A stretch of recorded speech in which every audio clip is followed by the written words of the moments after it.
Hello बच्चों, let's read this question. It says average velocity in a time interval is zero, then in the same time interval average speed is. अगर किसी body की एक given time में average velocity zero है तो आपको बतानी है उसी टाइम इंटरवल में उसकी एवरेज स्पीड कैसी होगी। देखो गाइस, एवरेज स्पीड का फॉर्मूला क्या होता है? किसी भी बॉडी की एवरेज स्पीड का फॉर्मूला क्या होता है? टोटल डिस्टेंस, बॉडी ने जो भी डिस्टेंस ट्रेवल किया डिवाइडेड बाय टोटल टाइम। ठीक है। और किसी बॉडी की एवरेज वेलोसिटी क्या होती है? किसी भी बॉडी की एवरेज वेलोसिटी क्या होती है? टोटल डिस्प्लेसमेंट आता है यहाँ।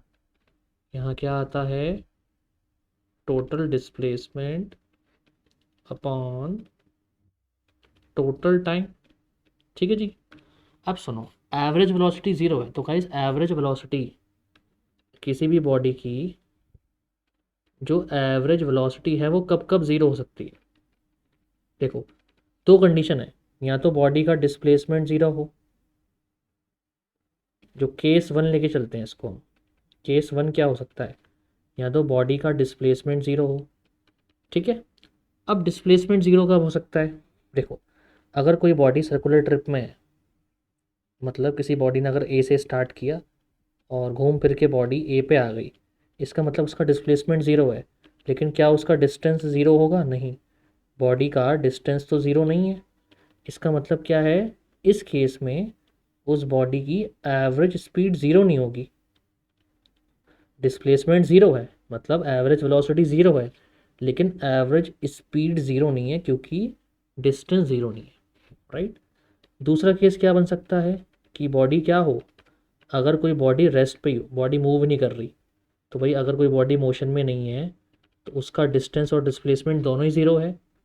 इन सच अ केस एवरेज स्पीड भी ज़ीरो हो जाएगी क्योंकि बॉडी मूव ही नहीं कर रही है। राइट। तो गाइस, इससे आप क्या देख रहे हो कि एवरेज वेलोसिटी दो केस में ज़ीरो हो सकती है। या तो डिस्प्लेसमेंट ज़ीरो हो, डिस्प्लेसमेंट ज़ीरो मतलब बॉडी इनिशियल पोजीशन और फाइनल पोजीशन सेम हो जाए, तो उस केस में एवरेज वेलोसिटी तो ज़ीरो हो जाएगी, लेकिन बॉडी ने कुछ डिस्टेंस तो कवर किया ही है ना, है ना। तो उस केस का इसका मतलब ये है कि बॉडी की एवरेज स्पीड ज़ीरो नहीं है। एवरेज वेलोसिटी होने से एवरेज स्पीड ज़ीरो नहीं हुई, लेकिन सेकंड केस में एवरेज वेलोसिटी ज़ीरो है तो एवरेज स्पीड भी ज़ीरो हो गई।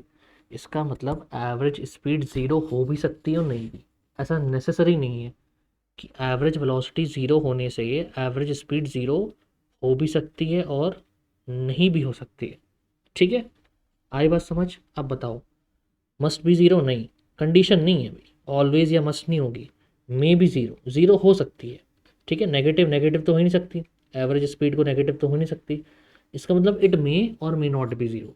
तो बी ऑप्शन मैच कर रहा है हमारा, may be zero. Okay, so I hope you have understood it well. Good luck.